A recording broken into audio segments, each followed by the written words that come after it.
இந்த உலகத்துல மனுஷன் எவ்வளவோ தவறுகள் செய்யறான். அதுக்கெல்லாம் என்ன காரணம்? அதை பத்தின ஆராய்ச்சி தான் இன்னைக்கு.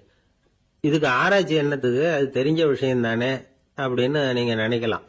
ஆனா அப்படி அலட்சியமா இந்த விஷயத்தை விட்டுறக்கூடாது. பொதுவா எல்லோரும் நினைக்கலாம் எது சரி எது தவறு அப்படின்னு தெரியாததுனாலதான் மனுஷன் தப்பு பண்றான் அப்படின்னு. ஆனா அப்படி சொல்லிட முடியாது. மனுஷன் தெரிஞ்சேதான் தவறுகள் பண்றான். இப்ப உதாரணத்துக்கு ஒரு சாலையில இடது பக்கம் போக வேண்டிய ஒருத்தர் நடுக்கோட்டை தாண்டி வலது பக்கமா வண்டியை ஓட்டிட்டு போறாருன்னு வச்சுங்க. என்னப்பா இது தப்பு இல்லையா அப்படின்னு அவர்கிட்ட கேட்டா, அதெல்லாம் எனக்கு தெரியும், நீ உன் வேலையை பார்த்துட்டு போ அப்படிம்பார். வலது பக்கமா போறது தப்புன்னு தெரிஞ்சேதான் அவர் அப்படி செய்யறார், அப்படி போறார். பெரிய உத்தியோகத்துல இருக்கிறவங்க கூட லஞ்சம் வாங்குறாங்க. அவங்களுக்கெல்லாம் லஞ்சம் வாங்குறது தப்புன்னு தெரியலன்னு அர்த்தம்? திருடுறது தப்புன்னு தெரியாமலாம் மனுஷன் திருடுறான்? நல்லாவே தெரியும். நீங்க வேணும்னா கேட்டு பாருங்க, வேற வழி இல்ல அதனாலதான் திருடுறேன்பா. திருடுறது ஒரு புண்ணியமான காரியம்னு திருடனே கூட சொல்ல மாட்டான். திருடுறது தவறுங்கிறது திருடனுக்கு தெரியும் அப்படிங்கறத விளக்கறதுக்காக ஒரு பெரியவர் ஒரு கதை சொன்னார். அதாவது 2 திருடர்கள் 2 பேரும் சேர்ந்து ஒரு வீட்டுக்கு போய் ஒரு 10,000 ரூபாயை திருடிட்டு வந்துடுறாங்க. ஒரு காட்டு வழியா வந்துகிட்டு இருக்கிறாங்க. இன்னும் விடியல. 2 பேருக்கும் தூக்கம் கண்ணை சுத்துது. சரி, இப்படியே ஒரு மரத்தடியில படுத்து தூங்குவோம், காலையில விடிஞ்சதும் இந்த பணத்தை 2 பேரும் பங்கு போட்டுக்குவோம் அப்படின்னு முடிவு பண்றாங்க. அதே மாதிரி படுத்து தூங்குறாங்க. நடு ராத்திரியில ஒரு திருடன் முழிச்சுக்கிறான். விடிகிற வரைக்கும் காத்துக்கிட்டு இருந்தா 5,000 ரூபா தான் கிடைக்கும், இப்பவே கம்பி நீட்டினா 10,000 ரூபா கிடைக்கும் அப்படின்னு யோசிச்சு பார்த்துட்டு ஒரு முடிவுக்கு வந்தான். மெதுவா அந்த 10,000த்தையும் சுருட்டிக்கிட்டு அடுத்தவனுக்கு தெரியாம ஓடி போயிட்டான். விடியுது. அடுத்தவன் எழுந்திரிச்சு பாக்குறான். பணத்தையும் காணல, பாகஸ்தனையும் காணல. இந்த திருடன் அந்த திருடனை திட்டுறான். திருட்டு பய, அயோக்கிய பய, இப்படி அநியாயமா கிளப்பிட்டு போட்டானே அப்படிங்கிறான். இதுல இருந்து என்ன தெரியுது? தெரியாம எடுத்துக்கிட்டு போறது திருட்டு, அயோக்கியத்தனம், அநியாயம் அப்படிங்கறது இவனுக்கு தெரிஞ்சிருக்குது. அதனாலதான் அடுத்தவனை பார்த்து இப்படி திட்டுறான். அதனால தெரியாததுனால மனுஷன் தவறு பண்றான்னு சொல்றது சரியில்லை. அப்படின்னா மனுஷன் பண்ற தவறுகளுக்கு உண்மையான காரணம் தான் என்ன? இதே சந்தேகம் அர்ஜுனனுக்கும் வந்துதான். அதனாலதான் அவன் பகவானை பார்த்து கேக்குறான். மனுஷன் தன் விருப்பத்துக்கு விரோதமா ஏதோ ஒரு சக்தியினால பலாத்காரமா இழுக்கப்பட்டது மாதிரி பாவம் பண்றானே, அந்த சக்தி என்ன அப்படின்னு கேக்குறான். இதுக்கு பகவான் பதில் சொல்றார். காமமும் குரோதமும் தான் அந்த சக்திகள், அதாவது ஆசையும் சினமும். இது ரெண்டும் உன்னுடைய எதிரிகள் அப்படிங்கறத புரிஞ்சுக்கோ அப்படிங்கிறார். இன்னமும் நுணுக்கமா பார்த்தா காமத்தினுடைய மறு உருவங்கள் தான் குரோதமும் லோபமும். ஆசை நிறைவேறலன்னா குரோதம், அதாவது கோபம். ஆசை நிறைவேறிட்டதுன்னா லோபம், அதாவது பேராசை. பாவத்தை கண்ட்ரோல் பண்ணணும்னா அதுக்கு மெயின் சுவிட்ச் எது அப்படிங்கறது இப்பதான் தெரியுது. அதுக்கு மனுஷன் தெரிஞ்சேதான் தவறு பண்றான் அப்படின்னு பேசிக்கிட்டோமே. அதுக்கு ஒரு உதாரணம். ஒரு ஆளு ஹோட்டல்ல சாப்பிட போனான். சாப்பிட்டு முடிச்சான். எழுந்திரிச்சு முதலாளி கிட்ட பில்ல கொடுத்தான். காசை கொடுக்கல. முதலாளி பணம் கொடுன்னு கேட்டார். இவன் என்கிட்ட பணம் இல்லைன்னா. முதலாளி கொஞ்சம் கூட அலட்டிக்கல. உள்ள இருந்து ஒரு ஆளை கூப்பிட்டார். இவனை கூப்பிட்டுட்டு போய் இட்லி மாவு ஆட்ட சொல்லுனார். இவனும் கவலைப்படாம உள்ள போயிட்டான். அப்போ அழைச்சிட்டு போற ஆளு கேக்குறான், ஏன் சார் சாப்பிடுறதுக்கு முன்னாடி காசு இல்லைங்கிறது உங்களுக்கு தெரியாதா அப்படின்னு கேக்குறான். தெரியும், காசு இல்லைங்கிறதும் தெரியும், காசு இல்லாம சாப்பிட்டா மாவாட்டணுங்கிறதும் தெரியும் அப்படின்னா அந்த ஆள். அப்படின்னா நீங்க உங்க வீட்லயே சாப்பிட்டு இருக்கலாமே அப்படின்னு கேக்குறான் அவன். அதுக்கு இவர் சொல்றாரு, அது எப்படி? அங்க சாப்பிட்டாலும் நான் இதே வேலையை தானே செய்ய வேண்டியிருக்கும் அப்படின்னாராம். ஒரு ஊர்ல ஒரு பெரிய செல்வந்தர் இருந்தார். பணத்துக்கு பஞ்சம் இல்லை. அதனால இந்த உலகத்துல முடியாத காரியம் எதுவும் இல்லைன்னு நினைச்சார். பணம் இருந்தாலே அந்த நினைப்பு தானா வந்துடும். அதனால இவரும் அப்படி நினைச்சதுல ஒன்றும் தப்பு இல்லை. அந்த ஊருக்கு குருநானக் ஒரு தடவை வந்தார். அவருக்கு இந்த செல்வந்தர் ரொம்ப பிரமாதமா ஒரு வரவேற்பு கொடுத்தார். ஊர் எல்லையிலேயே எங்க வீட்டுக்கு விருந்து சாப்பிட்டுட்டு போகணும்னு கேட்டுக்கிட்டார். அவரும் சரின்னு ஒத்துக்கிட்டார். உடனே தன்னுடைய பங்களாவில் ஒரு பெரிய விருந்துக்கு ஏற்பாடு பண்ணார். குருநானக் அழைச்சிட்டு வீட்டுக்கு போனார். உட்கார வச்சார். ஐயா, நான் இந்த ஊர்லயே ரொம்ப பெரிய வசதி உள்ளவன், என்னால எல்லாம் முடியும். உங்களுக்காக நான் என்ன செய்யணும்னு சொல்லுங்க, எதுவா இருந்தாலும் பரவாயில்ல, எவ்வளவு செலவானாலும் பரவாயில்ல, என்னால செய்ய முடியும். என்ன செய்யணும்னு சொல்லுங்க, அது போதும், நான் செய்யறேன் அப்படின்னு நான் ரொம்ப பணிவா. இதை கேட்டதும் குருநானக் சிந்திச்சார் கொஞ்ச நேரம். அதுக்கப்புறம் தன்னோட சட்ட பைக்குள்ள கையை விட்டு ஒரு பழைய ஊசி ஒன்னு எடுத்தார். அந்த செல்வந்தர்கிட்ட கொடுத்தார். இத பாருங்க, இவ்வளவு தூரம் நீங்க கேட்கறதுனால சொல்றேன், எனக்கு நீங்க செய்ய வேண்டிய உதவி இதுதான். ஊசிய கையில வாங்கிக்கிட்டு இதை என்ன செய்யணும் சொல்லுங்க அப்படின்னாரு அவரு. நீங்க செய்ய வேண்டியது என்னன்னா, இந்த ஊசிய பத்திரமா வச்சிருக்கணும். நாம 2 பேரும் இறந்து போனதுக்கு பின்னாடி இன்னொரு உலகத்துல நாம சந்திக்கக்கூடிய வாய்ப்பு இருக்குது. அப்போ இந்த ஊசியை என்கிட்ட கொண்டாந்து கொடுக்கணும். இதுதான் நீங்க எனக்காக செய்ய வேண்டிய உதவி அப்படின்னார் குருநானக் லேசா சிரிச்சுக்கிட்டே. இதை கேட்ட உடனே இந்த பெரியவர் முழிக்க ஆரம்பிச்சிட்டார். அது எப்படிங்க, நான் சாகிறப்ப எப்படி இந்த ஊசியை எடுத்துக்கிட்டு இன்னொரு உலகத்துக்கு வர முடியும்னார். ஊசி மாதிரி ஒரு சின்ன பொருளை கூட இந்த உலகத்தை விட்டு நாம போறப்ப எடுத்துட்டு போக முடியாதுங்கிறப்போ உங்களோட செல்வத்தை எல்லாம் எப்படி அங்க எடுத்துட்டு வர போறீங்க அப்படின்னு கேட்டார் குருநானக். அதுக்கப்புறம் தான் அந்த பெரியவர் யோசிக்க ஆரம்பிச்சாராம். குருநானக் சொல்றார், இத பாருங்க, நாம செய்யற நல்லது கெட்டது தான் கடைசி வரைக்கும் நம்ம கூட இருக்கும். அடுத்தவங்க நல்லா இருக்கணுங்கிறதுக்காக பொருளை செலவு செய்யணும். அப்படி செய்யலைன்னா எந்த பிரயோஜனமும் இல்லை அப்படின்னார். அதுக்கப்புறம் தான் அந்த செல்வந்தரின் அறிவு கண் திறந்துதான். உடனே குருநானக்க வணங்கினார். ஐயா, என்கிட்ட இருந்த ஆணவம் போயிட்டுது. இனிமே என்கிட்ட இருக்கிற செல்வத்தை நல்ல வழியில செலவழிப்பேன் அப்படின்னாராம். நம்ம கிட்ட இருக்கிற பணம் எப்பவும் நம்ம கூடவே வந்துகிட்டு இருக்காதுங்கிறதுக்கு இது ஒரு உதாரணம். அதுக்காக நாம பணம் சேர்க்கறத பத்தி கவலைப்பட வேண்டியதில்லை, பேசாம படுத்து தூங்கிட்டு இருந்தா போதும் அப்படின்னு இதுக்கு அர்த்தம் பண்ணிக்கப்படாது. முறையான வழியில பணம் சேர்க்கணும், அதை முறையான வழியில செலவு பண்ணணும். அதனால ஏற்படக்கூடிய மன நிறைவு இருக்கு பாருங்க, அது அனுபவிச்சவங்களுக்கு தான் தெரியும். சொர்க்கத்துக்கு போறவங்க இங்க இருந்து பணத்தை எடுத்துட்டு போக முடியாது. ஆனா நம்ம செல்வத்தை இங்க மத்தவங்களுக்கு பயன்பட செய்து அதனால ஏற்படுற புண்ணியம் இருக்கு பாருங்க, அதை எடுத்துட்டு போக முடியுமா. இதுதான் ஆன்மீகவாதிகள்லாம் சொல்ற கருத்து. ஜான் நியூட்டன் ஒருத்தர், அவரு சொன்னார், நான் எப்பவாவது சொர்க்கத்துக்கு போய் சேர்ந்தேன்னா அங்க 3 அதிசயங்களை பார்ப்பேன்னார். என்னன்னு கேட்டாங்க. நான் யார் யாரு இருக்க மாட்டாங்கன்னு நினைச்சுக்கிட்டு இருந்தானோ அவங்கள சில பேர் அங்க இருப்பாங்க, அது ஒரு பெரிய அதிசயம்னார். சரி, அடுத்தது என்ன? 2வது அதிசயம் என்னன்னா, அங்க இருப்பாங்கன்னு நான் எதிர்பார்த்த சில பேர் அங்க இருக்க மாட்டாங்க அப்படின்னார். சரி, 3வது பெரிய ஆச்சரியம் என்ன அப்படின்னா, நான் அங்க இருக்க பாருங்க, அதுதான் அந்த 3வது அதிசயம் அப்படின்னாராம். சில பேரை இப்படி சொல்றது உண்டு, அடுத்தவங்களை அனுசரிச்சு நடந்துக்க தெரியல, அவன் என்ன சார் மனுஷன் அப்படிம்பாங்க. சக மனிதர்களோட எப்படி பழகிறது அப்படின்னு தெரியாதனாலேயே பல பேர் இன்னைக்கு சங்கடப்பட்டுக்கிட்டு இருக்கிறாங்க. வசதி வாய்ப்பெல்லாம் சரியா இருக்கும், ஆனா வாழ்க்கை சரியா இருக்காது. இன்னொருத்தர்கிட்ட எப்படி பேசுறது பழகிறதுங்கிறது தெரியாதனால தான் இந்த அவஸ்தை. சரி, இந்த அவஸ்தை இல்லாம வாழறது எப்படி? இதுக்கு அனுபவசாலிகள் சில வழிமுறைகளை சொல்றாங்க. அதெல்லாம் என்னென்னங்கிறத இப்ப தெரிஞ்சுக்குவோம். முதல்ல நம்ம நாக்கு நம்ம கண்ட்ரோல்ல இருக்கணும். வார்த்தைகளை கொட்டிவிட்டு அதுக்கப்புறம் அள்ள முடியாம கடந்து கஷ்டப்படக்கூடாது. எப்படி பேசுறோங்கிறதும் முக்கியம், பேசுறப்ப எப்படி முகத்தை வச்சிருக்கிறோங்கிறதும் முக்கியம். அன்பா பேசினாலும் நல்லா இருக்கும். அப்படி பேசுறப்ப ஆதரவா அவர் தோள் மேல ஒரு கையை போட்டுக்கிட்டு பேசினா இன்னமும் நல்லா இருக்கும். 2வது விஷயம், இன்னொருத்தர்கிட்ட பேசுறப்ப வாக்குறுதிகளை அள்ளி வீசக்கூடாது. கொடுக்கற வாக்குறுதி குறைச்சலா இருக்கணும். அப்படி கொடுத்த வாக்குறுதியை கண்டிப்பா நிறைவேற்றணும். நாம ஒருத்தரை பாராட்டுறோம் அல்லது அவரை பத்தி அபிப்பிராயம் சொல்றோம்னா அது ஆக்கப்பூர்வமா இருக்கணும். நம்ம பாராட்டு அல்லது விமர்சனம் அடுத்தவருடைய முன்னேற்றத்துக்கு உதவுறது மாதிரி இருக்கணும். நாம சொல்றதை கேட்டுட்டு அவன் தலையில கையை வச்சுட்டு உட்காந்துடக்கூடாது. எப்பவும் உற்சாகமா இருக்கணும், முகம் மலர்ச்சியா இருக்கணும். மனுஷன் இருந்தா வருத்தம், கவலை, ஏமாற்றம் எல்லாம் இருக்கதான் செய்யும். அதெல்லாம் மனசுல இருக்கட்டும். அந்த வருத்தமும் கவலையும் ஏமாற்றமும் சேர்ந்துகிட்டு நம்ம முகத்துல இருக்கிற மலர்ச்சியை மூடி மறைக்கிறதுக்கு நாம இடம் கொடுத்துடக்கூடாது. எந்த விஷயத்தை பத்தி யாருகிட்ட பேசினாலும் வெளிப்படையா பேசணும், திறந்த மனசோட பேசணும். மூடி மறைச்சி முன்னு மூழ்கிட்டு இருக்கக்கூடாது. இன்னொருத்தர்கிட்ட பேசுறப்போ விவாதம் பண்ணுங்க, அது தப்பு இல்லை. ஆனா வாதாடிக்கிட்டு இருக்கக்கூடாது. அதாவது என்ன சொல்றாங்கன்னா, டிஸ்கஸ் பண்ணலாம், ஆர்கியூ பண்ணக்கூடாதான். நம்ம கிட்ட இருக்கிற நல்ல குணங்களை நாம எடுத்து சொல்லிட்டு இருக்கக்கூடாது. அந்த நல்ல குணங்களே நம்மளை பத்தி எடுத்து சொல்லணும், அது மாதிரி நடந்துக்கணும். அதே மாதிரி அடுத்தவங்க கிட்ட உள்ள கெட்ட குணங்களை பத்தி அவசியம் இல்லாம நாம பேச வேண்டியதில்லை. உங்களை பத்தி யாராவது தப்பா பேசுறாங்களா, அப்படி அவங்க பேசுறதுல உண்மை இல்லையா அப்படின்னா அதை நீங்க பொருட்படுத்த வேண்டியதில்லை, விட்டுடலாம். அது தானா போயிடும். ஒரு 4-5 பேரோட பேசிக்கிட்டு இருந்தீங்கன்னா எல்லாருக்கும் முக்கியத்துவம் கொடுங்க, யாரையும் அலட்சியப்படுத்தாதீங்க. தமாஷா பேசலாம், ஆனா உங்க தமாஷ் அடுத்தவங்களை கேலி பண்றதா இருக்கக்கூடாது.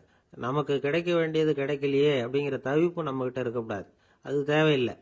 உங்க செயல்பாடுகள் தெளிவா இருக்கட்டும், பாராட்டு தானா உங்களை தேடிட்டு வரும்.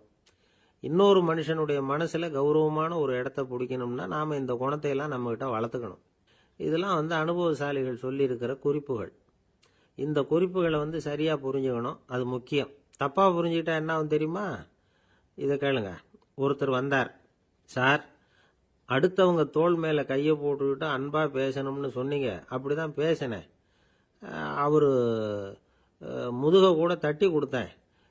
என் வேலை போயிட்டுது சார், வீட்டுக்கு அனுப்பிச்சுட்டாங்க அப்படின்னார். யாருக்கிட்ட அப்படி பேசுனீங்கன்னு கேட்டோம். என் முதலாளிகிட்ட சார் அப்படிங்கிறார் ரொம்ப சோகமா. ஒரு மாணவனை பார்த்தேன். என்ன தம்பி படிப்புலாம் எப்படி இருக்குது அப்படின்னு விசாரிச்சேன். அவன் ரொம்ப அழுத்துக்கிட்டான். நான் நல்லா தான் சார் படிக்கிறேன், இருந்தாலும் புத்தியில சரியா ஏற மாட்டேங்குது சார் அப்படின்னா. சரி, இவனும் நம்ம ரகம்தான் அப்படின்னு சொல்லி முடிவு பண்ணிட்டோம். கல்வி கற்கக்கூடிய ஒரு மாணவன் சம்பந்தப்படுற புத்திகள் பல வகை. அதை பத்தி ஒரு பெரியவர் விளக்கி இருக்கிறார். மிருத்து புத்தின்னு ஒன்று இருக்குதான். மிருத்துன்னா மண்ணு. மண்ணால செவுறு கட்டுறோம்ல, மண் சுவரில் ஆணி அடிக்கிறதும் சுலபம், அதை பிடுங்கி எடுக்கிறதும் சுலபம். அது மாதிரி சில பேர் குரு சொல்லி கொடுக்கறத சுலபமா கேட்டு தெரிஞ்சு வச்சுக்குவாங்க, கொஞ்ச நேரத்தில் சுலபமா மறந்தும் போயிடுவாங்க. இது மிருத்து புத்தின்னு பேரு, மண் புத்தி. தாரு புத்தின்னு ஒன்று உண்டான். தாருன்னா மரம். அதுல பச்சை மரத்துல ஆணி அடிக்கிறது சுலபம், ஆனா அது எடுக்கிறது கஷ்டம். அது மாதிரி ஆசிரியர்கிட்ட இருந்து கேட்டதை கவனமா மனசுல பதிய வச்சுக்கிட்டு அதை மறக்காம இருக்கிறது தாரு புத்தி. பட்டை மரமா இருந்தா அதுல ஆணி அடிக்கிறதும் கஷ்டம், அடிக்கிற ஆணியும் சீக்கிரம் நழுவிடும். அது மாதிரி கேட்கிற விஷயம் மனசுல பதியறதும் கஷ்டம். அப்படியே பதிஞ்சாலும் அது நீடிச்சு இருக்கிறதும் கஷ்டம், கொஞ்ச காலத்துல மறந்துடும். இன்னொரு வகை புத்தி ஒன்று உண்டு. அதுக்கு பேரு சிலா புத்தின்னு பேரு. சிலான்னா கல்லு. ஒரு கருங்கல்லுல 4 துளைய போட்டு ஒரு துளையில உளிய வச்சு அடிச்சா மற்ற துளை வழியாவும் பிளந்து கல்லு 2ஆயிடும். அது மாதிரி சந்தியான இடங்கள்ல குறிப்பா ஒரு பொருளை சொன்னா அதை வச்சுக்கிட்டு மற்றதையும் தெரிஞ்சுக்கிறது, அது சிலா புத்தின்னு பேர். வேணு புத்தின்னா என்ன தெரியுமா? வேணும்னா மூங்கில். மூங்கில் கணுவுல ஒரு பக்கம் உளிய வச்சு அடிச்சா 2 பக்கமும் பிளந்துரும். அது மாதிரி ஒரு செய்தியை கேட்டுக்கிட்டு இருக்கிறப்பவே அதோட முன்பின் தொடர்களையும் தெரிஞ்சுக்கணும், அது வேணு புத்தி. தைல புத்தின்னு ஒன்று உண்டு. தைலம்ங்கிறது எண்ணெய். தண்ணியில ஒரு துளி எண்ணெயை விட்டா அது தண்ணி பூரா பரவி போடுதுல்ல, அது இப்படி பரவுறது மாதிரி ஆசிரியர் சுருக்கமா ஒரு கருத்தை சொன்னா அதை வச்சுக்கிட்டு பூரா விஷயங்களையும் தெரிஞ்சுக்கணும், அது தைல புத்தி. கற்பூர புத்தின்னு ஒன்று கேள்விப்பட்டிருக்கோம். அது எப்படின்னா, கற்பூரம் தீ பட்ட உடனே பிடிச்சிக்கும். ஆசிரியர் சொன்ன உடனே நுண்ணறிவோட பாடங்களை புரிஞ்சுக்கிறது இந்த வகை புத்தி. கரி புத்தின்னு ஒன்று. அது எப்படின்னா, கரியில நெருப்பை வச்சு விசிறிய பிறகு அதுக்கப்புறம் அது கறி நெருப்பாகும். அது மாதிரி காலம்பரை சாயந்தர வேலைகளில் ஆசிரியர் பாடம் சொல்லி கொடுப்பார், அதை கொண்டு புரிஞ்சுக்கிறது இந்த வகை. கதலித்தண்டு புத்தின்னு ஒன்று சொல்லுவாங்க. கதலிங்கிறது வாழை மரம். வாழைத்தண்டுல தீ வைக்கிறது எவ்வளவு சிரமமோ அவ்வளவு சிரமத்தோட கல்வி கற்கிறது கதலித்தண்டு புத்தி. இதை தவிர இன்னும் சில வகையான மாணவர்களை கூட அடையாளம் காட்டுறாங்க. ஆசிரியர் சொன்னதுல நல்லதை மட்டும் எடுத்துக்கிறவன் அன்னம். ஆசிரியர் கிடைச்ச இடத்துல பாடத்தை கேட்டுக்கிட்டு பிறகு தனியா உட்காந்து சிந்திக்கிறவன் பசு. பசுமாடு அப்படித்தானே, புல்லு கண்ட இடத்துல மேயும், அதுக்கப்புறம் நிதானமா அசை போட்டுக்கும். ஆசிரியர் சொன்னதை தவிர வேற எதையும் சொல்ல முடியாதவன் கிளி. பல இடங்கள்ல பாடங்கள் கேட்டு கடைசியில ஒன்னும் புரியாம போறவன் ஆடு. ஆடு ஒரு செடியில வயிறார மேயாது, ஒரே செடியில இக்கரைக்கு அக்கறை பச்சைன்னு அங்கேயும் இங்கேயும் அலைஞ்சிக்கிட்டே இருக்கும். சில பேருக்கு எருமைன்னு பேரு. எருமை எப்படின்னா, குளத்து நீரை கலக்கி தான் குடிக்கும். அது மாதிரி ஆசிரியர் மனசை நோக செய்து பயில்கிற மாணவர்கள்லாம் இந்த ரகம். இவ்வளவுலாம் இருந்தாலும் இந்த காலத்து மாணவர்கள்லாம் ஒரு தனி ரகம். ஒரு ஆசிரியர் வகுப்புல பாடம் நடத்திக்கிட்டு இருந்தார். இலக்கண வகுப்பு. இறந்த காலம், நிகழ்காலம், எதிர்காலம், past tense, present tense, future tense, இதை பத்திலாம் பாடம் நடத்துறார். எல்லாம் சொல்லி கொடுத்துட்டு இப்ப நான் ஒரு வாக்கியம் சொல்லுவேன், அது என்ன காலம் அப்படிங்கறத நீங்க சொல்லணும்னார் ஆசிரியர். சரி, நாங்க மாணவர்கள்லாம், நான் நாளைக்கும் பாடம் நடத்த போகிறேன், இது என்ன காலம் அப்படின்னு கேட்டார் ஆசிரியர். அதாவது நான் நாளைக்கும் பாடம் நடத்த போகிறேன், இந்த வாக்கியம் என்ன காலம்னு கேட்டார். ஒரு பையன் மெதுவா எழுந்திரிச்சு சொன்னான், இது எங்க போதாத காலம் சார் அப்படின்னு சொல்லிவிட்டு உட்காந்துட்டானா. ஒரு மனுஷனை பார்த்து என்கிட்ட வாலாட்டாதே அப்படின்னு சொன்னா அவன் நம்ம கிட்ட ஏதோ வம்புக்கு வர்றான்னு அர்த்தம். ஒரு நாயை பார்த்து யாரும் என்கிட்ட வாலாட்டாதே அப்படின்னு சொல்றது இல்லை. ஏன்னா நாய் வாலாட்டுனா அது நம்ம கிட்ட தன்னுடைய நன்றியை தெரிவிக்கிறதாக நினைச்சுக்கிட்டு இருக்கிறோம். ஆனா அது அப்படி இல்லை அப்படின்னு சொல்றாங்க அது சம்பந்தமான நிபுணர்கள். ஒரு நாய் தன்னுடைய வாலை இந்த பக்கமும் அந்த பக்கமுமா இப்படியும் அப்படியும் ஆட்டிக்கிட்டு இருந்தா அது பதட்டத்துல கூட இருக்கலாம். நாய் நட்பா இருந்தாலும் வாலாட்டும், ஆத்திரத்துல இருந்தாலும் வாலாட்டும், கோபத்துல இருந்தாலும் வாலாட்டும், குழப்பத்துல இருந்தாலும் வாலாட்டும், மகிழ்ச்சியா இருந்தா கூட அது வாலாட்டும். அதை நாம தப்பா புரிஞ்சுக்கிட்டு அதுகிட்ட போய் மாட்டிக்க கூடாது. நாயை பத்தி எனக்கு நல்லா தெரியும் அப்படின்னு சொல்றவங்க கூட அதுகிட்ட கடி வாங்கிட்டு நிக்கிறது உண்டு. நிபுணர்கள் என்ன சொல்றாங்க தெரியுமா? எப்பவுமே நாய்கள் திடீர்னு கடிச்சு விடுறது இல்ல, கடிக்கிறதுக்கு முன்னாடி சில அறிகுறிகளை காட்டும். அதை சரியா புரிஞ்சுக்கிட்டோம்னா தப்பிச்சுக்கலாம். ஒரு வீட்டுக்கு போறீங்க, அங்க புதுசா ஒரு நாயை பாக்குறீங்க, உடனே அதுகிட்ட போய் குனிஞ்சு சிரிச்சுக்கிட்டே அது தலையில தட்டுறீங்க. இது ரொம்ப தப்பா. ஒரு நாய் இன்னொரு நாயை நேருக்கு நேர் பார்த்து பல்ல காட்டுனா அது தன்னுடைய தன்முனைப்பை காட்டுதுன்னு அர்த்தமா. உன்னை விட நான் பெரியவன் அப்படின்னு சொல்லுதுன்னு அர்த்தம். அதனால நீங்க அது மாதிரி கிட்ட போய் சிரிக்கிறோம் அப்படின்னு நினைச்சுக்கிட்டு பல்ல காட்டினா உங்களையும் எதிரியா நினைச்சிரும். இன்னொரு விஷயம் என்னன்னா, தலையில தட்டுனா நாய்க்கு பிடிக்காது. அது தன்னை அடக்கிறதாகவும் அச்சுறுத்துறதாகவும் நினைச்சுக்கிட்டு இருக்கும். சரி, அப்படின்னா புதுசா ஒரு இடத்துல அல்லது வீட்டுல நாய்க்குட்டியை பார்த்தா என்ன பண்றது? நீங்க சும்மா இருங்க, அதுவா கிட்ட வரட்டும். அதுக்கப்புறம் அதுகிட்ட கனிவா பேசுங்க. கண்ணம், மார்பு, தோல் இங்கெல்லாம் தட்டலாம், தப்பு இல்லையா? தலையில தான் தட்டப்படாதான். ஒரு நாய் உங்களை நோக்கி ஓடி வருது, நீங்களும் ஓடுனா அது துரத்த ஆரம்பிச்சிடும். அசையாம சில மாதிரி நின்றுடுங்க, அது கிட்ட வராது. அதுக்கு ஆர்வம் இல்லாம போயிடும். ஒரு தெருவில் சின்ன பிள்ளைங்க நிறைய பேர் விளையாடிக்கிட்டு இருக்கிறாங்க. அப்போ சில நாய்கள் அங்கே ஓடி வருது. எல்லாரும் ஓடினாங்க. அப்படி ஓடுறப்போ ஒரு பையன் கால் தடிக்க கீழே விழுந்துட்டான். என்னாச்சு தெரியுமா? துரத்திட்டு வந்த நாய்கள்லாம் கீழே விழுந்தவன ஒன்றும் செய்யல, அவன் கிட்டே போகல. ஓடிக்கிட்டு இருந்தாங்கல்ல பசங்க, அவங்கள துரத்திக்கிட்டு அவங்க பின்னாடி ஓடிச்சான். அதுதான் நாய்களுடைய சுபாவம். ஒரு நாய் நம்மளை நேருக்கு நேர் முறைச்சு பாக்குதுன்னு வச்சுங்க, நாமளும் அதை முறைச்சு பார்க்கக்கூடாது. நாம வேற பக்கம் எங்கேயாவது பார்க்க ஆரம்பிச்சிடணும். ஒரு நாய் கோபமா இருந்ததுன்னா அதோட வால் உறுதியா நேரா நிற்கும். ஒரு நாய் பணிந்து போனா அல்லது பயந்து போனா அது தன்னோட வாலை காலுக்கு நடுவில் வச்சுக்கும். ஒரு நாய் நம்மளை பார்த்து பயந்து நிக்குதுன்னு வச்சுங்க, அதனால நமக்கு ஆபத்து இல்லைன்னு நினைச்சிடக்கூடாது.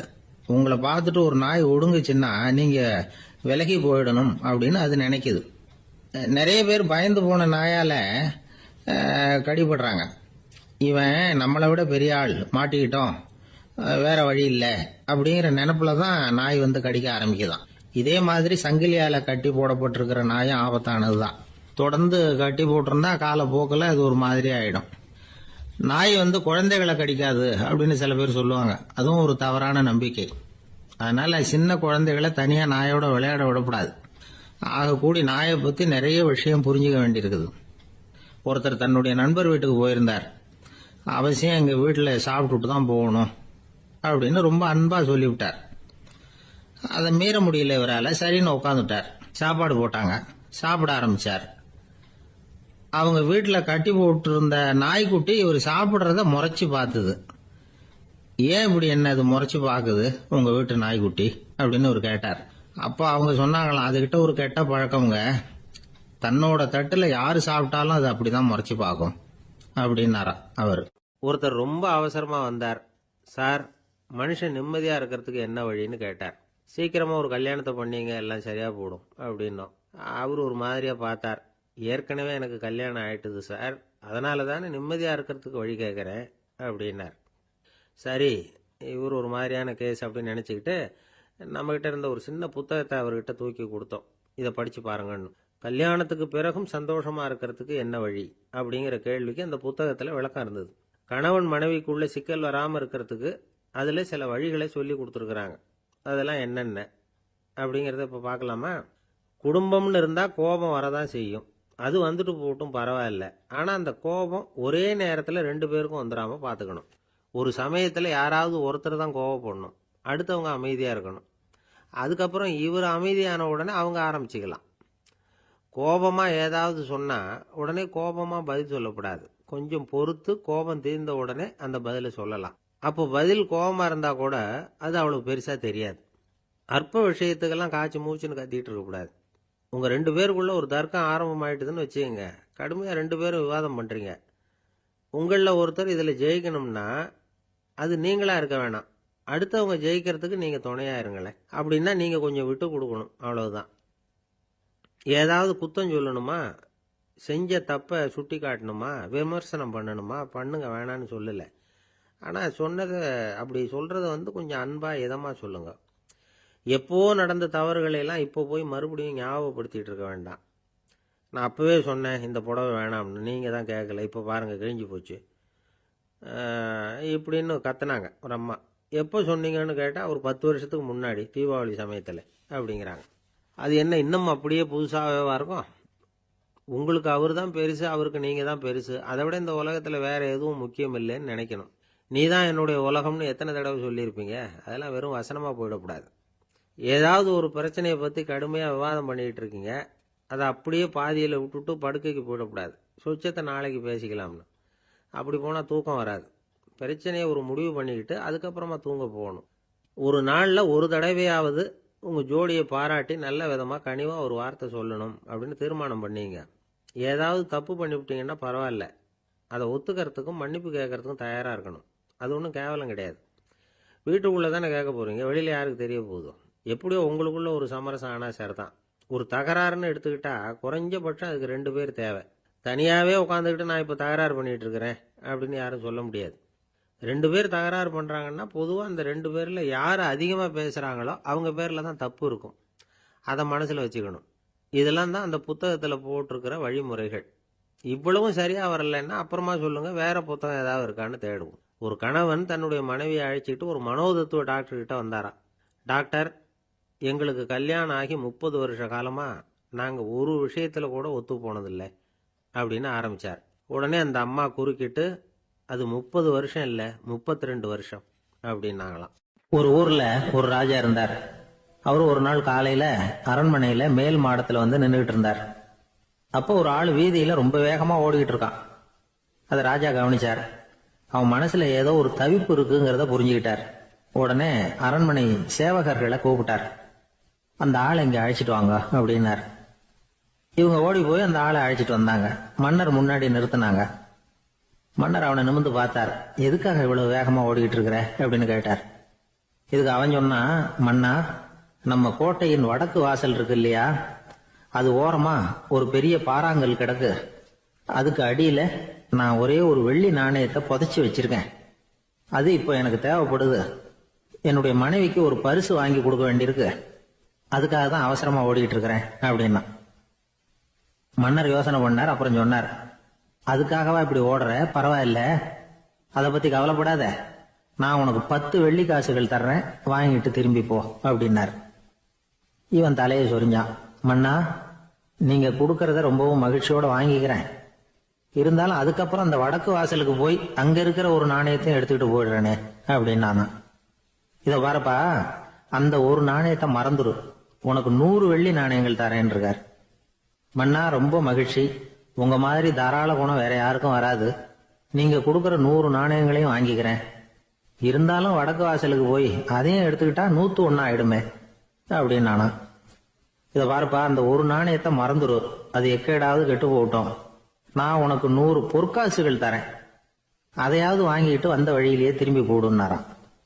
தங்க நாணயங்களே தரேன்னு சொல்றீங்க, தாராளமா வாங்கிக்கிறேன். இருந்தாலும் வடக்கு வாசலுக்கு போய் அப்படின்னு மறுபடியும் ஆரம்பிச்சான். அரசர் பொறுமை இழந்துட்டார். கடைசியா ஒரு முடிவுக்கு வந்துட்டார். இத பாருப்பா, உனக்கு என்னுடைய ராஜ்யத்திலேயே பாதியை கொடுத்துடுறேன், அப்படியாவது திருப்தியா திரும்பி போ அப்படின்னாராம். மன்னா, உங்களுடைய பெருந்தன்மைக்கு ஈடு இணையே கிடையாது. தேசத்திலேயே பாதி பிரிச்சு கொடுக்குறேன்னு சொல்றீங்க, அதனால உங்ககிட்ட ஒரு சின்ன வேண்டுகோள் அப்படின்னானா. சொல்லுன்னாராம் மன்னர் ஆர்வமா. இவன் மெதுவா ஆரம்பிச்சான். அப்படி இந்த ராஜ்யத்தை 2ஆ பிரிக்கிறப்போ அந்த வடக்கு வாசல் இருக்கிற பக்கத்தை என்கிட்டயே கொடுத்துருங்க அப்படின்னு மன்னர் அசந்து போயிட்டார். இந்த கதை எதுக்காகன்னு கேட்டா, மனம்ங்கிறது ஒரு குரங்குங்கிறத புரிஞ்சுக்கிறதுக்காகத்தான். உன்னை புடிச்சுக்கிட்டா லேசில விடாது. அப்படிப்பட்ட மனச அறிவு தான் வழி நடத்தணும். அதுலதான் வாழ்க்கையின் வெற்றி அடங்கி இருக்குது. ஒரு சின்ன பையன் தெருவில் அழுதுகிட்டு இருந்தான். ஏன்பா அழுவுறேன்னு ஒரு பெரியவர் கேட்டார். 1 ரூபா காசை இங்க தொலைச்சுட்டேன் அப்படின்னா. சரி, அதுக்காக அழாத, அதுக்கு பதிலா 10 ரூபா தரேன், இந்தா வச்சுக்கோன்னு கொடுத்தாரு. அந்த 10 ரூபாய வாங்கி சட்டப்பையில போட்டுக்கிட்டு அதை விட அதிகமா சத்தம் போட்டு அழ ஆரம்பிச்சுட்டான். மறுபடியும் ஏன்டா அழறேன்னு கேட்டார் பெரியவர். அந்த ஒரு ரூபாயும் கிடைச்சிட்டுதுன்னா இப்ப என்கிட்ட 11 ரூபா இருக்குமே, இப்ப 10 ரூபா தானே இருக்கு அப்படின்னு சொல்லிவிட்டு அழறான். ஒரு ஊர்ல 4 நண்பர்கள் இருந்தாங்க. 4 பேரும் சோம்பேறிகள். 4 பேருக்கும் எந்த வேலையும் செய்யறதுக்கு உடம்பு வளையறதில்ல. இருந்தாலும் சோம்பேறித்தனத்துல ஒருத்தருக்கு ஒருத்தர் கொஞ்சம் வித்தியாசம் உண்டு. அதுக்கு தகுந்த மாதிரி அவங்களுக்கு பேர் அமைஞ்சு போச்சு. ஒருத்தன் கால் சோம்பேறி, இன்னொருத்தன் அரை சோம்பேறி, அடுத்தவன் முக்கால் சோம்பேறி, கடைசி ஆளு முழு சோம்பேறி. இவங்க 4 பேரும் நண்பர்கள். அப்புறம் எப்படி காரியம் நடக்கும்? 4 பேரும் ஒரு வீதியில அப்படியே நடந்து போய்கிட்டு இருக்கிறாங்க. நல்ல பசி. எங்கேயாவது சோறு போடுவாங்களா அப்படின்னு பார்த்துக்கிட்டே வந்தாங்க. அவங்க வந்த வழியில ஒரு 1 ரூபாய் காசு கிடந்தது தரையில. அவங்க கண்ணுல அது பட்டுது. ஆனாலும் அது குனிஞ்சு எடுக்கணுமே, அதுக்கு சோம்பேறித்தனம். முழு சோம்பேறி பார்த்தான். பக்கத்துல வந்துகிட்டு இருந்த முக்கால் சோம்பேறி கிட்ட சொன்னானா, டேய் அதை கொஞ்சம் குனிஞ்சு எடுறா அப்படின்னானா. அவன் என்ன பண்ணான் தெரியுமா? அதுக்கு அடுத்தபடியா வந்த அரை சோம்பேறி கிட்ட சொன்னானா, டேய் நீ அதை கொஞ்சம் குனிஞ்சு எடுறா அப்படின்னானா. அவன் இவனை விட மோசம். அடுத்தவங்க கிட்ட சொல்லியிருக்கிறான். அவனும் குனியறதுக்கு தயாரா இல்ல. ஆக கூடி கடைசியில யாருமே காசை எடுக்கல. என்னத்துக்கு அனாவசியமா உடம்ப வளைச்சுக்கணும் அப்படின்னு எல்லாரும் பேசாம வந்துட்டாங்க. அவங்க பாட்டுக்கு நடந்து வந்துகிட்டே இருக்கிறாங்க. எதிரில் ஒருத்தன் வாழைப்பழத்தை வண்டியில வச்சு தள்ளிட்டே வந்தான். ரூபாய்க்கு 4 பழம்னு கூவி வித்துக்கிட்டே வர்றான். இப்ப அந்த முழு சோம்பேறி சொன்னானா, டேய் வழியில கிடந்தத 1 ரூபா, அதையாவது எடுத்துக்கிட்டு வந்திருந்தா இப்ப இந்த பழத்தை வாங்கி ஆளுக்கு ஒண்ணு சாப்பிடலாமே அப்படின்னானா. ஆமா சாப்பிட்டுருக்கலாமே அப்படின்னாங்களாம் மற்றவங்களும். ஆனாலும் திரும்பி போய் அதை எடுக்கணும்னு யாருக்கும் தோணல. பேசாம சோர்ந்து போய் நடந்து வந்தாங்களாம். இருட்டி போச்சு. வழியில ஒரு கோவில். சரி இங்கேயே படுத்து தூங்குவோம் அப்படின்னா ஒருத்தன். அதுதான் சரின்னாங்க மற்றவங்களும். அப்படியே மண்டபத்துல படுத்துட்டாங்க. கோவில் அர்ச்சகர் வேலையெல்லாம் முடிச்சு விட்டு வெளியில வந்திருக்காரு. இவங்கள பார்த்தாராம். ஏன் இப்படி சோர்ந்து போய் கிடக்குறீங்க அப்படின்னு விசாரிச்சிருக்காரு. 2 நாளாச்சுங்க நாங்க சாப்பிட்டு அப்படின்னாங்களாம். அவரு உடனே ஐயோ பாவம் அப்படின்னு சொல்லி பானை, விறகு, அரிசி, தண்ணி எல்லாம் கொடுத்து நீங்களே சமையல் பண்ணி சாப்பிட்டுக்கோங்க அப்படின்னு சொல்லிவிட்டு போயிட்டார். இந்த 4 பேருக்கும் சமையல் பண்ணி சாப்பிடணும்னு ஆசையா தான் இருந்தது. ஆனா அடுப்பு பத்த வைக்கணுமே, அதுக்கு தீப்பெட்டி வேணுமே. தீப்பெட்டி இல்ல. இப்ப முழு சோம்பேறி ஆரம்பிச்சான். அடுத்தவனை பார்த்து, டேய் கடைக்கு போய் ஒரு தீப்பெட்டி வாங்கிட்டு வாங்க அப்படின்னு அவன் வழக்கம் போல அடுத்தவங்க கிட்ட சொல்லியிருக்கான். அவன் அதுக்கு அடுத்தவங்க கிட்ட சொல்லியிருக்கிறான். கடைசியா கால் சோம்பேறி கிட்ட வந்து சேர்ந்தது. அவனும் அது நம்மால முடியாது அப்படின்னு பேசாம இருந்துட்டான். இப்ப தீப்பெட்டி வேணுமே, அதுக்கு என்ன பண்றது? அவங்களுக்குள்ள பேசி ஒரு முடிவுக்கு வந்தாங்களாம். அதாவது யாரு முதல்ல வாயை திறந்து பேசுறாங்களோ அவங்கதான் தீப்பெட்டி வாங்கறதுக்கு போகணும் அப்படின்னு. அவ்வளவுதான். உடனே 4 பேரும் வாயை கெட்டியா மூடிக்கிட்டு படுத்துக்கிட்டாங்க. அவங்க சமையல் பண்ணி சாப்பிட்டாங்களா என்ன அப்படிங்கறது அர்ச்சகருக்கு தெரியல. சரி பார்த்துட்டு வரலாமேன்னு வந்தார். வந்து பாக்குறாரு, இவங்க 4 பேரும் அசையாம படுத்து கிடக்குறாங்க. அர்ச்சகர் பயந்துட்டார். ஒருவேளை பசி தாங்காம செத்து போட்டாங்களோ அப்படிங்கிற பயம், அல்லது நாம கொடுத்த உணவுப் பொருள்ல ஏதாவது விஷம் கலந்துருக்குமோ அப்படின்னு பயந்தார். அப்படின்னா நம்ம மேல பழி வந்துருமே அப்படின்னு நினைச்சு நடுங்க ஆரம்பிச்சுட்டார். அப்புறம் அவரும் ஒரு முடிவுக்கு வந்தாராம். கோவிலுக்கு பக்கத்திலேயே ஒரு பெரிய குழி இருந்தது. அதுல ஒவ்வொருத்தரையா இழுத்துக்கிட்டு போய் போட்டார். கொஞ்சம் மண்ணை தள்ளினார். காலால மிதிச்சார். அவர் மிதிச்ச மிதி ஒருத்தன் அடி வயத்துல போட்டுவிட்டது. அவன் உடனே வலி தாங்காம ஐயோ அம்மான்னு அலறினான். உடனே நடந்தது என்ன தெரியுமா? மத்த 3 பேரும் துள்ளி எழுந்திருச்சாங்களாம். அவனை பார்த்து நீ தாண்டா தீப்பெட்டி வாங்க போகணும், நீ தாண்டா வாங்க போகணும், நீ தான் சத்தம் போட்ட அப்படின்னு சொல்லி ஆரம்பிச்சுட்டாங்களாம். அர்ச்சகர் பார்த்தார். இது பேய் மாதிரி தெரியுதுன்னு நினைச்சுக்கிட்டு ஒரே ஓட்டமா ஓடி போட்டாராம். கிராமப்புறங்கள்ல இப்படி ஒரு கதையை சொல்றது உண்டு. சோம்பல்ங்கிறது நம்ம முன்னேற்றத்துக்கு பெரிய தடை அப்படிங்கறத நாம புரிஞ்சுக்கணும். அதுதான் இந்த கதை சொல்ற நீதி. ஒரு பள்ளிக்கூடத்துல ஒரு புதுமையான போட்டி நடந்துதான். அதாவது சோம்பேறித்தனத்துக்கு பரிசு. அதுல 2வது பரிசு யாருக்குன்னு அறிவிச்சாங்க. ஒரு பையன் எழுந்திருச்சு மெதுவா நடந்து போய் பரிசை வாங்கிட்டான். அடுத்தது முதல் பரிசு யாருக்கு அப்படின்னு அறிவிச்சாங்களாம். அவன் கடைசி வரிசையில இருந்து கத்தனானா, ஐயா அதையும் அந்த பையன் மூலமாவே கொடுத்து அனுப்பி வச்சிருங்க, இங்க வந்தது நான் வாங்கிக்கிறேன் அப்படின்னா. ஒரு ஊர்ல ஒரு ஆள் இருந்தான். நிறைய பணம் சேர்த்தான். அவனுக்கு சம்பாதிக்க தெரியுமே தவிர செலவு பண்ண தெரியாது. மகா கஞ்சன். காசை கையில எடுக்கவே மாட்டான். எடுத்தா செலவு செய்ய வேண்டியிருக்குமே. அதனால இப்படியே அவன் காலத்தை ஓட்டி விட்டான். வயசாயிட்டது. அவனுடைய மனைவி ஒரு நாள் கேட்டாங்க, இவ்வளவு நாளா நீங்க என்ன எங்கேயுமே அழைச்சிட்டு போனதில்ல, இப்போவாவது அழைச்சிட்டு போகக்கூடாதா அப்படின்னாங்க. எங்க போகணும் சொல்லுன்னா. காசிக்கு போகணும், கங்கையில குளிக்கணும்னாங்க. இவன் பார்த்தான், இதுக்கு ஏன் அவ்வளவு தூரம் செலவு பண்ணிட்டு போகணும், நம்ம ஊர் ஆத்துலயே குளிக்கலாமே, இதுவும் புண்ணிய நதி தான், இங்க குளிச்சா அங்க குளிச்ச பலன் கிடைச்சிரும் அப்படின்னா. சரின்னு 2 பேரும் ஆத்தங்கரைக்கு போனாங்க. அன்னைக்கு ஏதோ விசேஷம், நிறைய கூட்டம், நிறைய பேர் குளிச்சுக்கிட்டு இருக்கிறாங்க. கரையில சில புரோகிதர்கள் நின்றுகிட்டு இருக்கிறாங்க.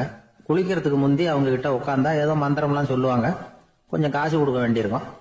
அதனால இவன் என்ன பண்ணா, ஆத்தங்கரையிலேயே கொஞ்சம் தூரம் போனான். ஊரை விட்டு தள்ளி வந்துட்டான், அங்க யாருமே இல்லை. அப்பாடான்னு சந்தோஷப்பட்டான், குளிக்கலாம்னு புறப்பட்டான். இந்த நேரம் கடவுள் பார்த்தார், இந்த கஞ்சனுக்கு ஏதாவது புத்தி போகட்டணும் அப்படின்னு நினைச்சார். உடனே ஒரு புரோகிதர் மாதிரி உருவத்தை மாத்திக்கிட்டு அந்த ஆள் முன்னாடி வந்து நின்னார். அவனுக்கு அதிர்ச்சி, இங்க யாருமே இருக்க மாட்டாங்கன்னு நினைச்சா இங்கேயுமே ஒரு ஆள் வந்துட்டாரு, என்ன பண்றதுன்னு யோசனை பண்ணான். புரோகிதர் உருவத்தில் இருந்த கடவுள் சொன்னார், இத பாருங்க, இன்னைக்கு விசேஷ நாள், நீராடுறதுக்கு முன்னாடி சுயகல்பம் பண்ணிக்கிறது ரொம்ப நல்லது அப்படின்னார். என்கிட்ட பணம் எதுவும் இல்லையேன்னா. பரவாயில்ல, அப்புறமா கொடுங்க, வாங்கிக்கிறேன். ஆனா ஒண்ணு, எவ்வளவு கொடுப்பீங்கிறத மட்டும் இப்பவே சொல்லி கொடுங்க அப்படின்னார். இவன் ரொம்ப யோசனை பண்ணான், ஒரு 10 பைசா தரேன் அப்படின்னா. சரின்னு ஒத்துக்கிட்டு எல்லா கிரியைகளையும் அவர் செஞ்சார். அதுக்கப்புறம் கணவனும் மனைவியும் ஆத்துல குளிச்சாங்க. அவர் போயிட்டார். கொஞ்ச நாள் கழிச்சு அவன் வீட்டுக்கு வந்தார், கடனை வசூல் பண்றதுக்கு. வாசல்ல நின்றுகிட்டு இருந்த அவன் மனைவி இவரை பார்த்ததும் தயங்க ஆரம்பிச்சாங்க. அந்த அம்மா கிட்ட விஷயத்த சொன்னார். அந்த அம்மா ஓடி போய் உள்ள இருக்கிற தன்னுடைய கணவர்கிட்ட சொன்னாங்க. அவன் யோசனை பண்ணான், இப்ப வெளியில போனா அவனுக்கு 10 காசு கொடுக்க வேண்டியிருக்கும், அதனால எனக்கு காய்ச்சல்னு அந்த ஆளுகிட்ட சொல்லிவிடு, இன்னொரு சந்தர்ப்பத்துல என்ன வந்து பார்க்க சொல்லு அப்படின்னா. அந்த அம்மா போய் சொன்னாங்க. அப்படிங்களா, அப்படின்னா அவரை நான் உடனே போய் பார்க்கணுமே அப்படின்னு உள்ள நுழைய ஆரம்பிச்சார். அவங்க மறுபடியும் இருங்க வரேன்னு சொல்லிவிட்டு உள்ள ஓடி விஷயத்த சொன்னாங்க. இது எதுடா வம்பா போச்சு அப்படின்னு பார்த்தான். மனைவியை கிட்டத்துல கூப்பிட்டான், இந்த பாரு, ஜன்னி கண்டு நான் இறந்து போயிட்டதா சொல்லிவிடு அப்படின்னா சொன்னாங்க. புரோகிதர் பார்த்தார். அப்படின்னா ஒரு வழியா இருந்து அவருடைய இறுதி சடங்குகளையும் நானே முடிச்சுட்டு போயிடுறேன் அப்படின்னார். உள்ள இருந்தவன் யோசனை பண்ணான், அந்த ஆள் என்ன விட மாட்டான் போல இருக்கு, அதனால ஒரு சவப்பெட்டியில என்ன வச்சு தூக்கிக்கிட்டு மயானத்துக்கு போங்க, பாத்துக்கலாம் அப்படின்னா. புரோகிதரை விடுற மாதிரி இல்ல, கூடவே நடந்து போயிட்டு இருக்கிறார். அங்க இறக்கி சடங்குகளை முடிச்சுட்டு தீ வைக்கிற நேரம் பொட்டிக்குள்ள இருந்த நம்ம ஆளு அலறி அடிச்சுட்டு வெளியில ஓடி வந்தான். புரோகிதர் உருவத்தில் இருந்த கடவுள் சிரிச்சார், தன்னுடைய சுய உருவத்தை காட்டினார். அதுக்கப்புறம் அவனை கூப்பிட்டு, இத பாருப்பா, ஏன் இப்படி அல்லாடுற, ஏதாவது வரம் வேணும்னா கேள் தரேன் அப்படின்னார். அவன் யோசனை பண்ணான், பகவானே, ஒரே ஒரு வரம் தான் உங்ககிட்ட கேட்கணும்னா. என்ன வேணும் கேளுன்னார். அந்த 10 பைசா தட்சணையை தள்ளுபடி பண்ணா போதும் அப்படின்னா. கடவுளும் சரின்னு சொல்லிட்டு போயிட்டார். இப்படி ஒரு கதையை சுவாமி சிவானந்தர் சொல்லியிருக்கிறார். செல்வந்தர்கள் பல பேர் இப்படித்தான் இருக்கிறாங்க, தாங்களும் அனுபவிக்க மாட்டாங்க, அடுத்தவங்களுக்கும் கொடுக்க மாட்டாங்க. இது மாதிரியான கஞ்சர்களுக்கு இந்த உலகம் இல்லை, அந்த உலகம் இல்லைங்கிறார் அவர். இந்த கதையில கடவுள் கடன் வசூலுக்கு வந்தது மாதிரி நம்ம ஊர் ஆள் ஒருத்தன் இன்னொருத்தர்கிட்ட 10 பைசா கடன் கொடுத்துட்டான். திருப்பி வாங்கறதுக்கு நடையா நடக்கிறான். கடைசியா கேட்டான், நீ எப்பதான் கடனை திருப்பி தரப்போற, அதை முடிவா சொல்லுன்னா. வர்ற வியாழக்கிழமை கண்டிப்பா கொடுத்துருவேன் அப்படின்னானா அவன். அன்னைக்கு நான் ஊர்ல இருக்க மாட்டேனே அப்படின்னானா இவன். அதனால என்ன, நானும் தான் அன்னைக்கு ஊர்ல இருக்க மாட்டேன் அப்படின்னா. இன்பம் துன்பம் இது ரெண்டும் சேர்ந்ததுதான் வாழ்க்கை. இது எல்லாரும் சொல்லிட்டு இருக்கிற ஒரு உண்மை. அது சரி, இது ரெண்டும் வர்றதுக்கு என்ன காரணம்? துறவி ஒருத்தர் யோசிச்சு பார்த்திருக்காரு. இன்ப துன்பம் தோன்றுவதற்கு முக்கியமா 6 காரணங்கள் உண்டு அப்படிங்கிறார் அவர். அது என்னங்கிறத நாமளும் தெரிஞ்சு வச்சுக்குவோமே. இப்ப முதல் காரணம் சுயநலம். ஒரு தாயார் தன்னுடைய சுயநலம் கருதி தன்னுடைய மகன் இன்பமா இருக்கணும்னு ஆசைப்படுறாங்க. மகனும் அப்படியே ஆசைப்படுறான். அதனால தாயாரின் இன்ப துன்பங்களை பார்த்துட்டு மகனும் இன்ப துன்பம் அடையறான். அந்த அம்மாவுக்கும் அதே நிலைமை தான். 2வது காரணம் உறவு. நான் துறவியான பிறகு கூட உறவுங்கிற காரணத்தினாலதான் தாயாருடைய சுக துக்கங்களை கண்டு நானும் சுக துக்கம் அடைகிறேன். என் தாயாருடைய நிலைமையும் இதுதான் அப்படிங்கிறார் ஒரு துறவி. 3வது காரணம் என்னன்னா அறிமுகம். எனக்கு அறிமுகமான ஒருத்தரை ரயில் நிலையத்துல சந்திக்கிறேன். அவர் தன்னுடைய பணப்பையை எங்கேயோ தொலைச்சு விட்டு வருத்தப்பட்டு இருக்கிறார். நானும் வருத்தப்படுறேன். அந்த சமயத்துல யாரோ ஒருத்தர் இதுதானே அவங்க பணப்பை அப்படின்னு சொல்லி கொண்டாந்து நீட்டுறார். பணப்பைய தொலைச்சவர் சந்தோஷப்படுறார், நானும் சந்தோஷப்படுறேன். இது அந்த துறவி சொல்ற அனுபவம். 4வது காரணம் என்னன்னா கருணை. எனக்கு முன்னே தெரியாத ஒருத்தனை யாரோ ஒருத்தன் அடிச்சு காயப்படுத்தி போடுறான். கருணை காரணமா நான் அதுக்காக துக்கப்படுறேன். 5வது காரணம் எதையும் நம்புறது. ஒரு பசுமாட்டை ஒரு முரணை அடிச்சுட்டு இருக்கிறான் அப்படின்னு ஒருத்தர் வந்து நம்மகிட்ட சொல்றாருன்னு வைங்க, உடனே நான் துக்கப்படுறேன். இன்னொருத்தர் வந்து அந்த முரணனை போலீஸ்காரங்க புடிச்சிட்டு போயிட்டாங்கன்னு சொல்லி சொல்றாரு, நான் உடனே சந்தோஷப்படுறேன். 3வதா ஒருத்தர் வந்து முதல் 2 பேரும் சொன்னது பொய்யுங்கிறார். அப்ப நான் இன்ப துன்பம் 2மே இல்லாம நிம்மதியா இருக்கிறேன். இது ஒரு விதம். அடுத்தது 6வது காரணம் என்னன்னா தன்மயமாகுதல். ஒரு நாவல் படிச்சுட்டு இருக்கிறோம், அதுல வர்ற பாத்திரங்களோட நாம ஒன்றி போயிடுறோம். அதுல வர்ற பாத்திரங்கள் சிரிச்சுன்னா நாமளும் சிரிக்கிறோம், அது அழுதுன்னா நாமளும் அழறோம். அதெல்லாம் வந்து அந்த துறவி சொல்ற அனுபவ உண்மைகள். இன்ப துன்பம் 2ம் தோன்றுவதற்கு சுயநலம், உறவு, அறிமுகம், கருணை, எதையும் நம்புறது, தன்மயமாகிறது, இது எல்லாம் தான் முக்கிய காரணம் அப்படின்னு அவர் சொல்றார். ஆக கூடி ஒட்டு மொத்தமா யோசனை பண்ணி பார்த்தா பிற பொருள்கள் மீது பற்றுதல் காரணமா தான் நாம வந்து இன்ப துன்பம் அடையிறோம் அப்படிங்கறத புரிஞ்சுக்க முடியுது. மனுஷன் வந்து இன்ப துன்பம் அடையறதுக்கு 7வது காரணம் கூட ஒண்ணு உண்டு அப்படின்னு சொல்லிட்டே வந்தார் ஒருத்தர். அது என்ன அப்படின்னு கேட்டோம். அதுதான் சார் இந்த நீங்க சொல்லிட்டு வர்ற இன்று ஒரு தகவல்னார். எப்படி சொல்றீங்கன்னு கேட்டோம். இன்று ஒரு தகவல் கேட்க ஆரம்பிக்கிறப்போ மனசுல இன்பம், ஆரம்பிச்ச உடனே இது ஏற்கனவே கேட்ட சமாச்சாரமாச்சே அப்படின்னு நினைக்கிறப்போ துன்பம் அப்படின்னு அதுக்கு ஒரு விளக்கம் கொடுத்தார். சங்கீத வித்வான்கள்ல பல வகை உண்டு. சில குறிப்பிட்ட ராகங்களை பாடுறதுல அவங்களுக்கு பெருமை வர்றது உண்டு. ஆனா ஒருத்தர் இருந்தார், அவரால் ஒரு ராகத்துக்கே பெருமை வந்தது. அந்த ராகத்தை அவர் வாசிச்சு கேட்கணும் அப்படின்னு சொல்லுவாங்க. அது என்ன ராகம்னா தோடி ராகம். சரி, அந்த வித்வான் யாருன்னா அவர் தான் திருவாவடுதுறை ராஜரத்னம் பிள்ளை. பேராசிரியர் கல்கி ஒரு சமயம் தம்முடைய பத்திரிகையில எழுதினாராம். அதை அப்படியே படிக்கிறேன் கேளுங்களேன். ஆகா, ஸ்ரீ ராஜரத்னம் பிள்ளையின் தோடி ஆலாபனையை முதலில் கேட்டபோது அவருடைய கற்பனையை விட்டு தள்ளுங்கள். நம்முடைய மனதில் என்னென்ன இன்பமயமான கற்பனைகள் எல்லாம் உதித்தன.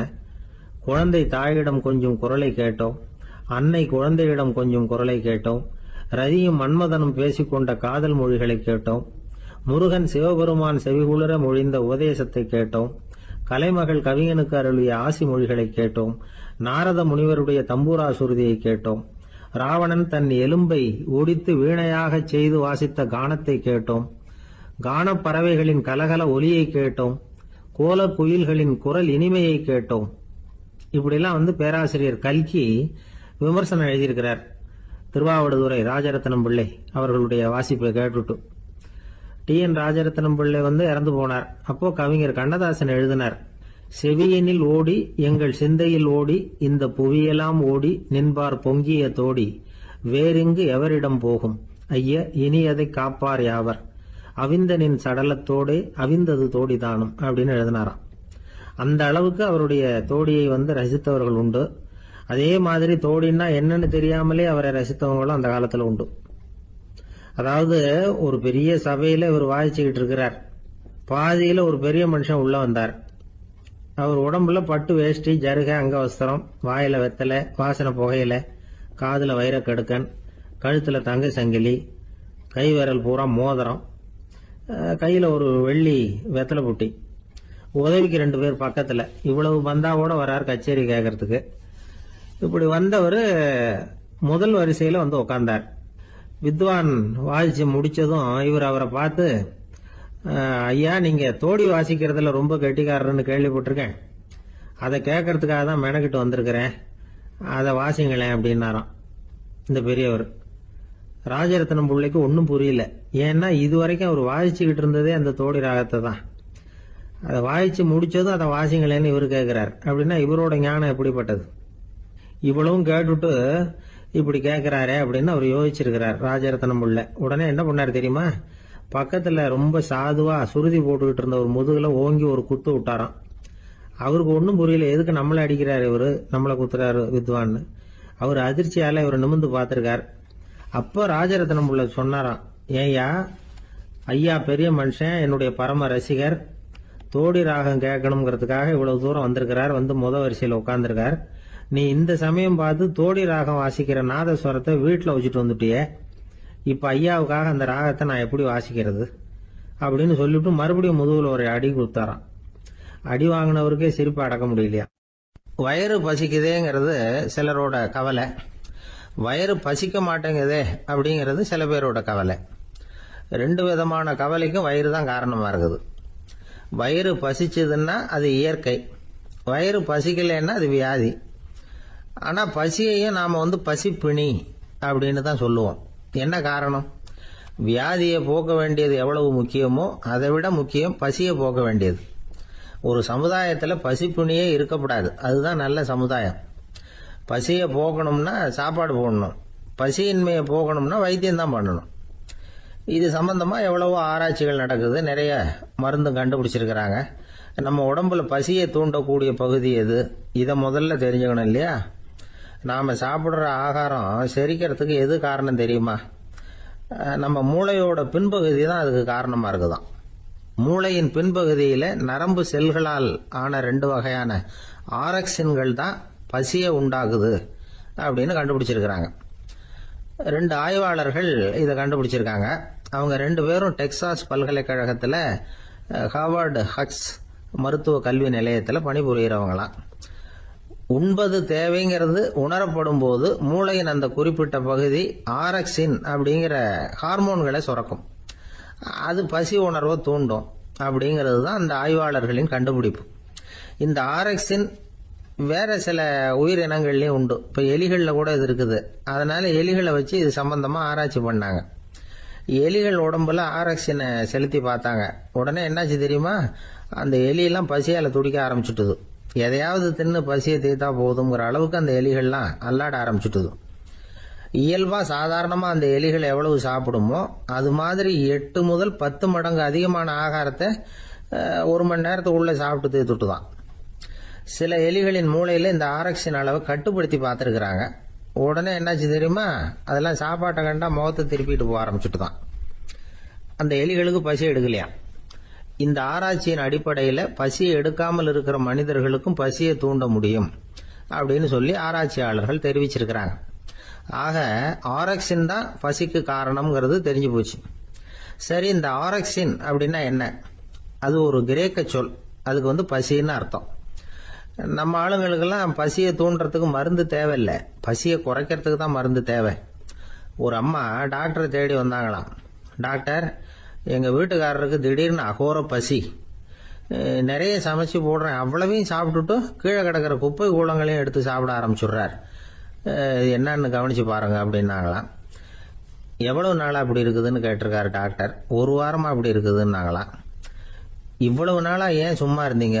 ஆரம்பத்திலேயே இங்க அழைச்சிட்டு வர வேண்டியது தானே அப்படின்னாராம் டாக்டர். அது ஒண்ணும் இல்லை டாக்டர், வீடு பூரா சுத்தமாகட்டுமேன்னு பாத்துக்கிட்டு இருந்தேன் அப்படின்னாங்களாம். அந்த ஒருத்தர் ஓடி வந்தார். இன்னொருத்தரை பார்த்து, சார் உங்க சைக்கிளை ஒரு நாள் இரவல் கொடுங்களேன், பக்கத்து ஊருக்கு போயிட்டு வர வேண்டியிருக்கு அப்படின்னார். இவர் சைக்கிளை கொடுத்து பத்திரமா கொண்டுட்டு போங்கன்னார். சார், இதை பத்திரமா கொண்டு போறேன், கவலையே வேணாம், ஏன்னா இது உங்களோட சைக்கிள் அப்படின்னு நான் நினைக்கல, என்னோட சைக்கிளா நினைக்கிறேன் அப்படின்னார். அதுக்கப்புறம் தான் இவருக்கு உண்மையாவே பயம் வந்துட்டுது. ஏன்னா அவர் சொன்னது மாதிரி அதை தன்னோட சைக்கிளாவே நினைச்சு தள்ளிட்டு போட்டா என்ன பண்றது? எது எதை நம்முடையதா நினைக்கணுங்கிறதுக்கு ஒரு வரையறை இருக்கு. சில பேர் ஆபீஸையே வீடா நினைச்சு விடுறது உண்டு. அப்படிப்பட்டவங்க கூட வீட்டை ஆபீஸா நினைக்கிறது இல்லை. ஏன்னா வீட்டில் இவர் ஆபீசரா நடந்துக்க முடியறதில்லை. இதெல்லாம் ஒரு பக்கம் இருக்கட்டும், இப்போ விஷயத்துக்கு வருவோம். பொறியியல் மேதை டாக்டர் விஸ்வேஸ்வரய்யா இருந்தார் இல்லையா, பாரத ரத்னா விருதெல்லாம் கொடுத்தாங்களே. ஆபீஸ் வேலை வேற, சொந்த வேலை வேற அப்படிங்கிறதுக்கு ஒரு உதாரணமா இருந்தவர் அவர். மைசூர் மகாராஜா கிட்ட திவானா இருந்தார். அவர் ஒரு நாள் அரசாங்க வேலை காரணமா வெளியூர் போயிருந்தார். ஹாசன்கிற ஊருக்கு பக்கத்துல ஒரு பயண மாளிகை, அங்க தங்கிவிட்டார். ராத்திரி அங்க தங்கி இருந்துட்டு விடிஞ்சதும் ஊருக்கு திரும்புறதாக திட்டம். ராத்திரி தூங்குறதுக்கு ரொம்ப நேரம் ஆயிட்டுது. ரொம்ப நேரம் வரைக்கும் அரசாங்க சம்பந்தப்பட்ட வேலைகளையே பார்த்துக்கிட்டு இருக்கிறார். அரசாங்க ஃபைல்கள் நிறைய இருந்தது. அதையெல்லாம் ஒவ்வொன்றா எடுத்தார், படிச்சு பார்த்தார், பரிசீலனை பண்ணார். அதில் எழுத வேண்டியதை எழுதினார், கையெழுத்து போட்டார். ஒரு வழியாக அந்த வேலையெல்லாம் முடிஞ்சுது. அதுக்கப்புறம் என்ன பண்ணார்னா, தன்னுடைய சூட்கேஸை திறந்தார். அதிலிருந்து 2 மெழுகுவத்தியை எடுத்து கொளுத்தி வச்சார். அந்த பயண மாளிகையில் அது வரைக்கும் எரிஞ்சுக்கிட்டு இருந்த மின்சார விளக்குகளை அணைச்சுட்டார். அதுக்கு பிறகு அந்த மெழுகுவத்தி வெளிச்சத்துல சில புத்தகங்களை தொடர்ந்து படிக்க ஆரம்பிச்சிட்டார். அந்த பயண மாளிகையில பணியாளரா இருந்தவர் இதை பார்த்துட்டு ஓடி வந்தார். மறுபடியும் மின் விளக்க போடுறதுக்காக போனார். விஸ்வேஸ்வரையா அதை பார்த்துட்டு போட வேணாம்ட்டாராம். இதுவரைக்கும் நான் அரசாங்க அலுவல்களை கவனிச்சுக்கிட்டு இருந்தேன், அதனால மின் விளக்குகள் அப்ப எரிஞ்சதுல தப்பு இல்ல. இப்ப நான் புத்தகம் படிச்சுக்கிட்டு இருக்கேன், இது என்னுடைய சொந்த வேலை. இங்க இருக்கிற மின் விளக்கு அதுக்காக ஏன் எரியணும் அப்படின்னு கேட்டாராம். இப்ப இருக்கிற சில அரசு பணியாளர்கள் கிட்ட இந்த சம்பவத்தை பேச்சோட பேச்சா சொல்லி பார்த்தேன். அவங்களால இதை ஜீரணிக்கவே முடியல. நேர்மை தேவைதான் சார், அதுக்காக அவ்வளவு தூரத்துக்கு அது தேவையா அப்படிங்கிறாங்க. விஸ்வேஸ்வரையா அப்படி பண்ணினது தான் ஒரு நேர்மையாளர் அப்படின்னு இந்த உலகத்துக்கு நிரூபிக்கணுங்கிறதுக்காக இல்ல. தான் அப்படி நடந்து காட்டினா தன்னை சுத்தி இருக்கிறவங்களும் அதை கேள்விப்படுறவங்களும் முடிஞ்ச அளவுக்கு பொது வாழ்க்கையில அரசு பணியில நேர்மையை கடைபிடிக்க முயற்சி பண்ணலாமே அப்படிங்கிறதுக்காகத்தான். இப்பவும் சில பேர் இருக்கிறாங்க, இவங்க ஆபீஸ் வேற வீடு வேறன்னு நினைக்கிறது இல்ல, அவ்வளவு உரிமை. ஒருத்தர் அப்படிதான், அவருக்கு அவசரமா 5000 ரூபாய் தேவைப்பட்டது. ஆபீஸ் பணத்தை எடுத்துக்கிட்டார். அந்த நேரம் பார்த்து ஆடிட் வந்துட்டுது. ஆப்பிட்டுக்கிட்டார். விசாரணை நடக்குது. அவர் சொல்றார், சார் நான் நேரம் காலம் பார்க்காம ஆபீஸ்ல வேலை செய்வேன், ஏன்னா அதை என்னோட ஆபீஸா நினைக்கிறேன். அவசரத்துக்கு அந்த பணத்தை எடுத்தேன், மறுபடியும் வச்சுடலாம்னு தான் இருந்தேன், அதுக்குள்ள இப்படி ஆயிட்டுது. நீங்க என்ன நினைச்சாலும் சரி, நான் ஆபீஸ் வேற வீடு வேற அப்படின்னு நினைக்கிறது இல்ல, அது என்னோட சுபாவம் அப்படின்னார். விசாரணை பண்ணவர் தீர்ப்பு வழங்கினார். உங்க சுபாவத்துக்கு மதிப்பு கொடுத்து நானும் தீர்ப்பு வழங்குறேன். நீங்க கொஞ்ச நாள் ஜெயிலில் இருந்துட்டு வாங்க, அது உங்களுக்கு கஷ்டமா இருக்காதுன்னு நினைக்கிறேன். ஏன்னா அங்க போனாலும் நீங்க உங்க சுபாவப்படி வீடு வேற ஜெயில் வேறன்னு நினைக்க மாட்டீங்க அப்படின்னா. ஜவஹர்லால் நேரு பிரதமரா இருந்த சமயம் அவர் ஒரு தடவை சென்னைக்கு வந்திருக்கிறார். இங்கே சில முக்கிய நிகழ்ச்சிகள்ல கலந்துக்கிறதுக்காக வந்திருந்தார். ஆளுநர் மாளிகையில ஒரு நாள் ராத்திரி தங்கி மறுநாள் புதுடெல்லி புறப்படுறதாக ஏற்பாடு. நிகழ்ச்சியில எல்லாம் முடிச்சுக்கிட்டு ஆளுநர் மாளிகையில தங்கி இருக்கிறார். அன்றைக்கு இரவு படிக்கிறதுக்கு ஒரு முக்கியமான புத்தகம் அவருக்கு தேவைப்பட்டது. அந்த சமயத்துல உலக அளவுல ஒரு முக்கியமான பொருளாதாரம் சம்பந்தமான ஒரு புத்தகம் வெளியாகி இருக்கிற விஷயம் அவருக்கு தெரியும். அந்த புத்தகம் மெட்ராஸுக்கு வந்திருக்குமா, அது இங்க கிடைக்குமா அப்படின்னு விசாரிச்சிருக்கிறார் நேருஜி. அவர் இப்படி கேட்ட உடனே அங்க இருந்தவங்க எல்லாம் ரொம்ப பரபரப்பா செயல்பட ஆரம்பிச்சுட்டாங்க. முக்கியமான இடங்கள்ல எல்லாம் விசாரிச்சிருக்கிறாங்க, அந்த புத்தகம் உங்ககிட்ட இருக்கான்னு. சென்னையில உள்ள கன்னிமாரா நூல் நிலையத்துக்கு எப்படியும் அந்த புத்தகம் வந்திருக்கணும் அப்படின்னு ஒரு நம்பிக்கை. அங்க விசாரிச்சாங்க. அந்த புத்தகம் 2 நாளைக்கு முன்னாடி தான் அங்க வந்திருக்குது அப்படிங்கிற விஷயம் தெரிஞ்சுது. உடனே எல்லாரும் அங்க ஓடினாங்க. அவங்களுக்கு இன்னொரு சந்தேகம், புத்தகம் வந்திருக்கு சரி, அது இந்த சமயத்துல வேற யாரும் படிக்கிறதுக்கு எடுத்துட்டு போயிருக்க கூடாதே அப்படிங்கிற சந்தேகம் இருந்தாலும் மனசுக்குள்ள ஒரு தைரியம். இப்படி ஒரு புத்தகம் வெளிவந்திருக்கிற விஷயமே நேருஜி சொல்லி தான் நமக்கே தெரியும். அதுவும் இல்லாம உலக பொருளாதாரம் சம்பந்தமான ஏதோ ஒரு புத்தகம் அது. அதை போய் இந்த நேரத்துல அவ்வளவு ஆர்வமா யாரு எடுத்துட்டு போயிட போறாங்க அப்படிங்கிற தைரியம். இந்த தைரியத்தோட அந்த நூல் நிலையத்துக்கு ஓடினாங்க. புத்தகத்தை தேடுனா அது கிடைக்கல, யாரோ எடுத்துட்டு போயிருக்கிறாங்க. நேருவுக்கு மட்டுமே தெரிஞ்சிருந்த அந்த புத்தகம் பத்தின விஷயம் சென்னையில வேற ஒருத்தருக்கும் தெரிஞ்சிருக்குது. உடனே எல்லாரும் பரபரப்பா அந்த அதுக்குன்னு இருக்கிற ரிஜிஸ்டர் இருக்குல்ல, பதிவேடு, அதை புரட்டி பாக்குறாங்க, யார் எடுத்துட்டு போறாங்கன்னு தெரிஞ்சுக்கிறதுக்காக. எடுத்துட்டு போனவங்க அதுல கையெழுத்து போட்டிருப்பாங்கல்ல, அதை பார்த்து யாருன்னு தெரிஞ்சுக்கலாம் அப்படிங்கிறதுக்காக தான் அதை புரட்டுறாங்க. அதோ அந்த புத்தகத்தோட பேரு பக்கத்துல அதை எடுத்துக்கிட்டு போனவங்க கையெழுத்து. உத்து பாக்குறாங்க எல்லாரும். அதுல போட்டிருக்குது பேரு CN அண்ணாதுரை அப்படின்னு எழுதியிருந்தது. அவரு தான் பேரறிஞர் அண்ணா. நேரு படிக்க விரும்பின ஒரு புத்தகத்தை அதே நேரம் படிக்க விரும்பின இன்னொரு தலைவர் இவர். படிக்கிறதுல அவருக்கு இருந்த ஆர்வத்தை நாம தெரிஞ்சுக்கணும்னா அதுக்கு எவ்வளவோ சம்பவங்கள் இருக்கு. கடைசி காலத்துல அவர் அடையாறு மருத்துவமனையில படுத்திருக்கிறார். அவருக்கு ஒரு முக்கியமான அறுவை சிகிச்சை செய்ய வேண்டியிருக்குது அவசரமா. அமெரிக்காவிலிருந்து டாக்டர் மில்லர் வந்திருக்கிறார். அவர்கிட்ட கேட்கிறார், டாக்டர் நாளைக்கே அறுவை சிகிச்சை செய்ய போறீங்களா அப்படின்னு. ஆமாங்கிறார் டாக்டர் மில்லர். நாளைக்கு மறுநாள் செஞ்சுக்கிறனே அப்படின்னாராம் அண்ணா. ஏன் ஏதாவது நாள் பாக்குறீங்களான்னு கேட்டிருக்கார். இல்ல, ஒரு புத்தகத்தை படிச்சுக்கிட்டு இருக்கிறேன், அதை நாளைக்குள்ள முடிச்சிருவேன், அதுக்கப்புறம் நான் இறந்தாலும் கவலை இல்லை அப்படின்னாராம் இவர். அவர் தான் அறிஞர் அண்ணா. சங்ககால நூல்கள்ல இருந்து சமீபத்துல வந்த நூல்கள் வரைக்கும் எல்லாம் அவர் படிச்சிருக்கிறார். ஒரு திருமண விழாவில் அவர் பேசும்பொழுது சொன்ன விஷயம் இது. சங்க காலத்துல காதலியை மணக்க விரும்புகிறவனுக்கு அவனுடைய தந்தை வீர சோதனைகள்லாம் வைப்பாரு. போய் புலிப்பல்லு கொண்டுகிட்டு வா, அப்போதான் என் பொண்ணை கொடுப்பேன் அப்படின்னு சொல்லுவார். காதலன் உடனே காட்டுக்கு போவான், ஒரு புலியை கொன்று அதனுடைய பல்லை கொண்டுகிட்டு வருவான். அதை வீர பதக்கத்துல பதிச்சு அவனுக்கு மாமனார் சூட்டுவார் கல்யாண சமயத்துல. இப்போலாம் காதலன் கிட்ட அப்படி சொல்ல முடியாது. இப்போலாம் காதலன் கிட்ட காட்டுக்கு போய் புலிப்பல் கொண்டுகிட்டு வான்னு யாராவது சொன்னா புலி தான் மாப்பிள்ளையா வந்து சேரும் அப்படின்னார். வங்க நாவலாசிரியர் சரத் சந்திரர் ஒரு நண்பர் அவர்கிட்ட வந்தார். வழக்கமா எல்லா எழுத்தாளர்கள்கிட்டையும் கேட்கிற ஒரு கேள்வியை கேட்டார். நீங்க எழுத்துத்துறைக்கு வந்தது எப்படி? இதுதான் கேள்வி. அதை தெரிஞ்சு என்ன பிரயோஜனம்னார் சரத் சந்திரர். சும்மா சொல்லுங்களேன், தெரிஞ்சுக்கிறேன் அப்படின்னார் வந்தவர். சரி சொல்றேன்னு ஆரம்பிச்சார். நான் ரங்கூன்ல வேலை பார்த்துக்கிட்டு இருந்தேன். சம்பளம் பத்தல. வேலையும் பார்த்துக்கிட்டு ஒரு பலசரக்கு கடை வைக்கலாம்னு நினைச்சேன். என்னால் மளிகை கடை வச்சு சரியாக நடத்த முடியுமாங்கிற சந்தேகம் என் மனைவிக்கு. அதை சோதனை பண்ணி பார்க்கணுங்கிறதுக்காக சில பொருள்களின் அளவு, அதோட விலை, இப்படி சிலதை சொல்லி எல்லாத்தையும் மனக்கணக்காக கூட்டி போட சொன்னாங்க. என்னால் சரியாக கூட்டி சொல்ல முடியல.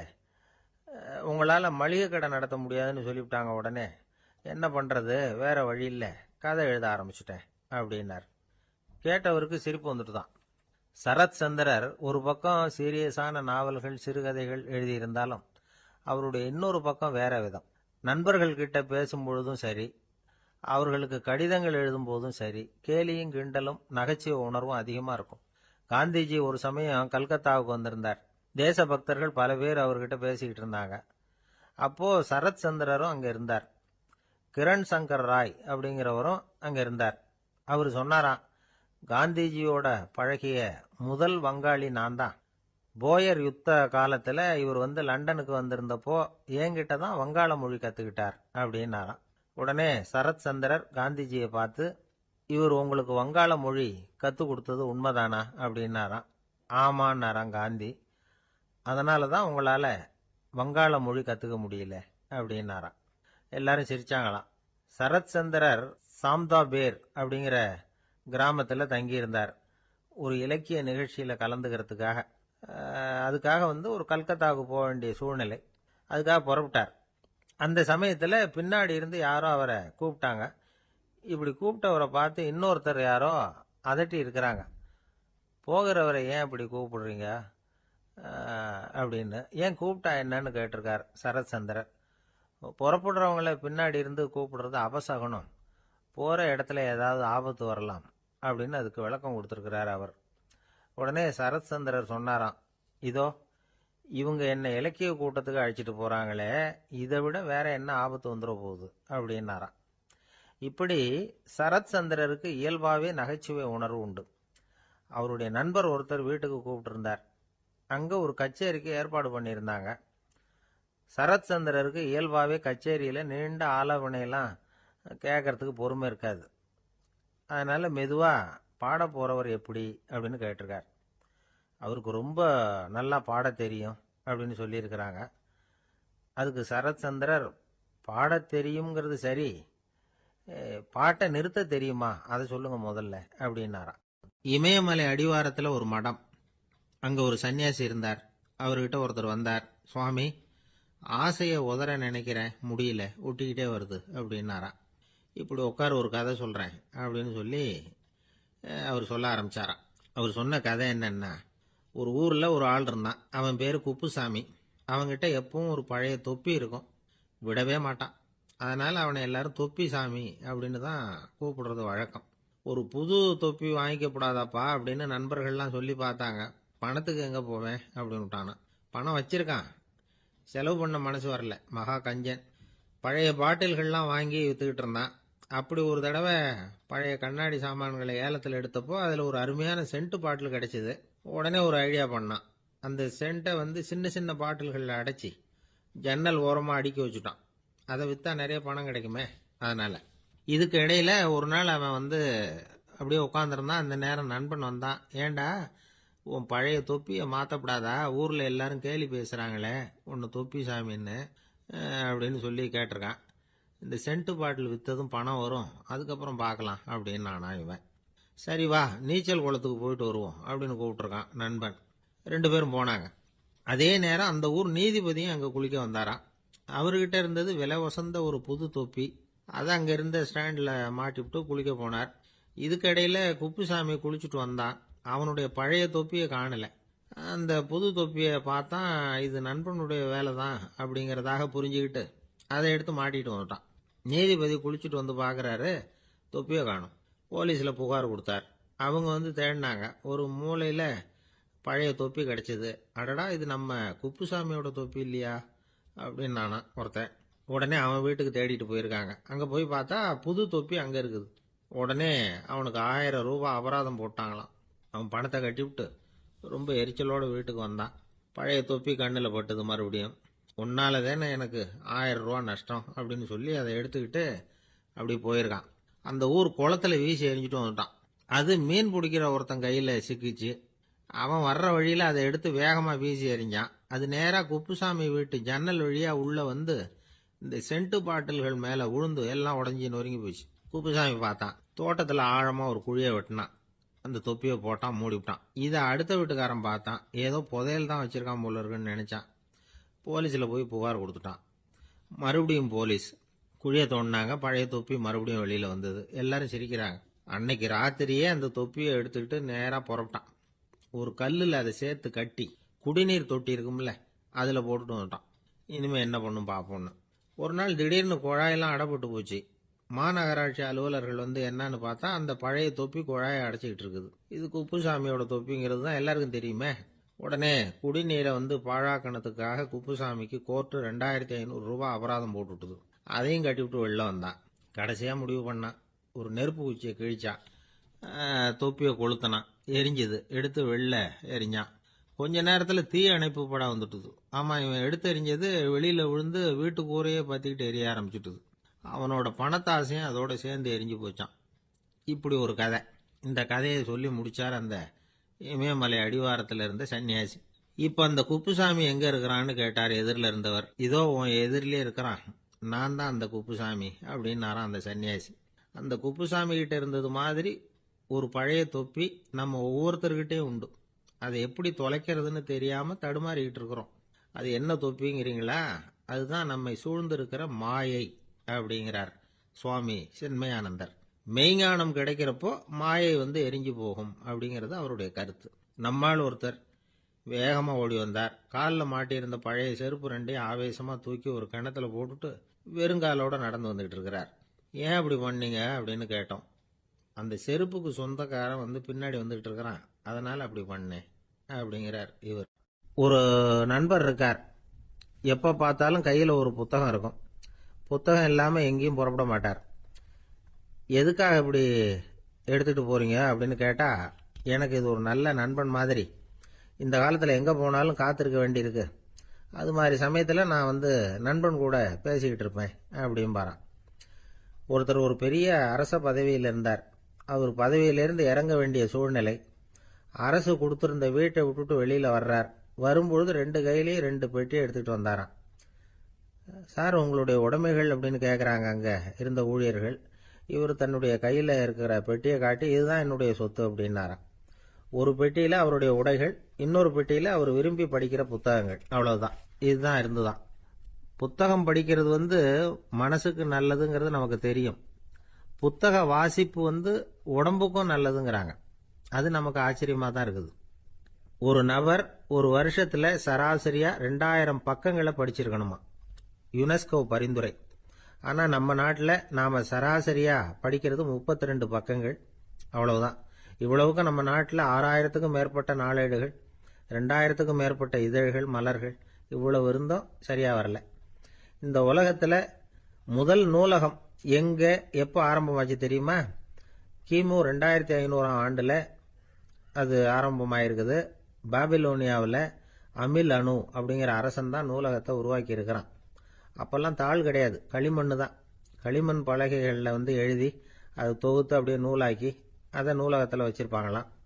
அரசருடைய நூலகத்தில் 1000த்துக்கும் மேற்பட்ட நூல்கள் இருந்ததாக வரலாற்று குறிப்பு இருக்குது. அது மட்டும் இல்லை, அந்த நூலகத்தில் வந்து பொருள் வாரியா, அதாவது சப்ஜெக்ட் வாரியா புத்தகங்களை வந்து வகைப்படுத்தி வச்சிருந்தாங்களாம். அதுல மிச்சம் இருந்த ஒரு 25 களிமண் பலகை புத்தகங்கள் இன்னைக்கும் பிரிட்டிஷ் அருங்காட்சியகத்தில் இருக்குதான். அச்சு தாள் இதெல்லாம் ஏற்பட்டதுக்கு அப்புறம் அமைக்கப்பட்டது தான் பிரான்சில் இருக்கக்கூடிய பாரிஸ் நூலகம். 1480 பிரெஞ்சு மன்னர் 11ஆம் லூயி இந்த நூலகத்தை அமைச்சாராம். ஆனால் அப்பெல்லாம் அரசர்கள் மட்டும்தான் நூலகத்தை பயன்படுத்த முடியுமா. அதுக்கப்புறம் 17ஆம் நூற்றாண்டில் இந்த முறை மாறி பொதுமக்கள் அங்கே போகலாம், படிக்கலாம் அப்படிங்கிற நிலைமை வந்துதான். போட்லியன் நூலகம் அப்படின்னு அதுக்கு பேர் பாரிஸ் நகரத்தில் இருக்கு. அங்கே தான் நூல்களின் பட்டியல் தயாரிப்பு பணி ஆரம்பமாச்சு. கல்வி வளர்ச்சியையும் நூலகத்தையும் இணைச்சவர் நெப்போலியன் போனபார்ட். முன்பணம் செலுத்தி புத்தகத்தை படிக்கிற முறையையும் அவர் தான் கொண்டுட்டு வந்தாராம். மக்கள்கிட்ட வசூலிக்கிற வரியின் ஒரு பகுதியை நூலகத்துக்கு பயன்படுத்தினவரும் அவர் தானா. நெப்போலியன் நூலகத்தில் உலகத்தில் உள்ள எல்லா மொழி நூல்களும் இருக்குதான். அங்கே ஒரு தமிழ் நூலும் இருந்திருக்குது. அது என்னன்னா கம்பராமாயணம். சோவியத் யூனியனுக்கு படையெடுத்து போனப்போ அங்கிருந்து லட்சக்கணக்கான புத்தகங்களை இந்த பனிச்சறுக்கு வாகனங்கள் இருக்குல்ல அதில் கொண்டுகிட்டு வந்ததாக வரலாறு.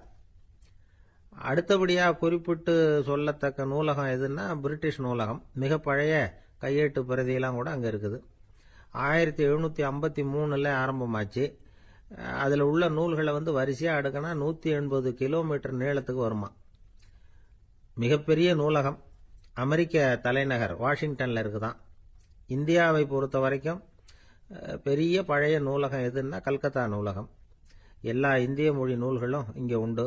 மகாகவி பாரதியார் நடத்தின இந்தியாங்கிற இதழின் எல்லா பிரதிகளும் அங்கே பாதுகாப்பாக இருக்குது. படிக்கும் பழக்கம் இங்கே வளர வேண்டியிருக்குது. ஒருத்தர்கிட்ட ஒரு புஸ்தகத்தை கொடுத்து விமர்சனம் எழுத சொல்லியிருந்தாங்க. கொஞ்ச நாள் கழிச்சு அவரை போய் பார்த்து, என்னங்க புஸ்தகத்தை படித்து பார்த்தீங்களா அப்படின்னு